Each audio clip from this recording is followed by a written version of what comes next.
আসসালামু আলাইকুম। আজ খুবই একটি সাধারণ রান্নার রেসিপি শেয়ার করব। মসুর ডাল ভুনা। একটি বিশেষ উপকরণে এই ডালের স্বাদ হবে অতুলনীয়। অনেক সময় এমন হয় কোনো কিছু দিয়েই ভাত খেতে ইচ্ছে করে না, তখন একবার হলেও এইভাবে ডাল রান্না করে দেখতে পারেন, আপনাদের কাছে ভালো লাগবে, মানে অসাধারণ লাগবে। ভিডিও ভালো লাগলে না টেনে পুরো দেখার অনুরোধ রইল। প্রথমে আমি পাত্রের মধ্যে হাফ কাপ মুসুরির ডাল নিয়ে নিয়েছি, আর এই ডালগুলিকে একটু বেছে নেবেন। অনেক সময় ডালের মধ্যে কালো কালো ময়লা থাকে। এখন এই ডালগুলিকে কয়েকবার পানি চেঞ্জ করে খুব ভালো মতো ধুয়ে নিব। ডাল ভালো মতো ধোয়া হয়ে গিয়েছে। এখন এই ডালের মধ্যে পর্যাপ্ত পরিমাণে পানি দিয়ে একটা ঢাকনা দিয়ে 10 থেকে 15 মিনিটের জন্য রেখে দেব। 15 মিনিট পরে ঢাকনাটা তুলে নিয়ে এই পানিগুলি ফেলে দিয়ে ডালগুলিকে আরও একবার ক্লিন পানি দিয়ে খুব ভালো মতো ধুয়ে নিতে হবে।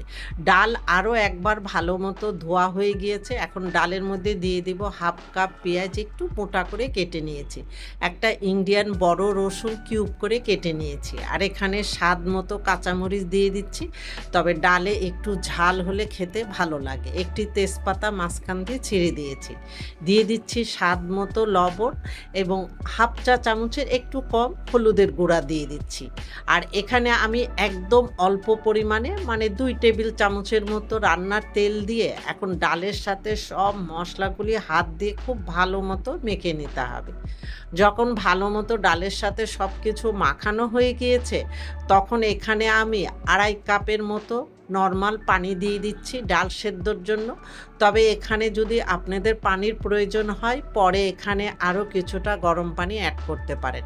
এখন ডালের সাথে সব কিছু ভালো মতো মিশিয়ে ঢাকনা দিয়ে চুলাটা অন করে দিয়ে একটা বলক আসা পর্যন্ত অপেক্ষা করব। ডালের মধ্যে খুব ভালো মতো বলক চলে এসেছে। এখন চুলার হিট মিডিয়াম লোর মাঝামাঝি রেখে আবারও ঢাকনা দিয়ে ডাল অর্ধেক সেদ্ধ হওয়া পর্যন্ত অপেক্ষা করব। ডাল অর্ধেক সিদ্ধ হওয়ার পরে ঢাকনাটা তুলে হালকা হাতে নেড়ে মিশিয়ে দিয়ে এখানে মিডিয়াম সাইজের একটি টমেটো আমি কিউব করে কেটে ডালের মধ্যে দিয়ে ডালের সাথে ভালো মতো নেড়ে মিশিয়ে ঢাকনা দিয়ে 5 থেকে 7 মিনিটের মতো অপেক্ষা করব।